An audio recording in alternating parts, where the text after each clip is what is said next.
Global ergashimni как всегда hammamizni o'ylab zo'r narsalar olib kiryaptilar. Men shunga juda ham qiziqib keldim, chunki уже biz telefonda ma'lumot oldim. Vaqtlari yo'q bo'lsa ham kelib oldim. Iltimos, men birinchilardan bo'ling dedim. Menga yo'q deyolmaydilar har doimgidek. Hozir ular syomka qilishadi. Qizlar sizlarga ham zo'r tushuntirib beradilar, nima narsa olib kiryaptilar.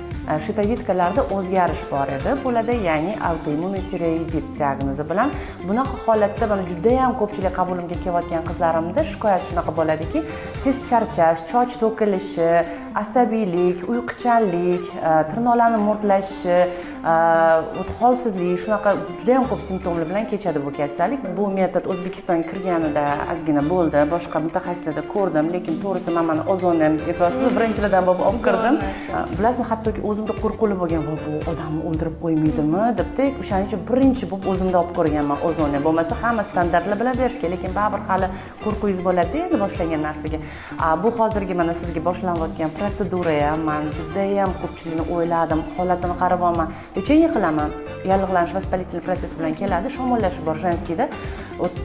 Ko'pchilik bo'ldi, tamponni oladi, antibiotiklar ichadi, bo'ldi, yaxshi bo'ldim deb o'ylaydi. Lekin immunitet past bo'lsa, xolismi yo'qmi immunitet past ekanligi o'zini mikroflorasi unga yana qarshi ishlab boshlaydi, yana vyuzdaleniyalar keladi.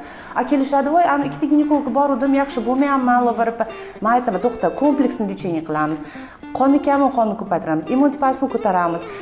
Yallig'lashga ham kapelni qilib, ham o'sha tabletkalar bilan, ham местный lecheniyalar bilan qilsak, effekt katta natija beradi.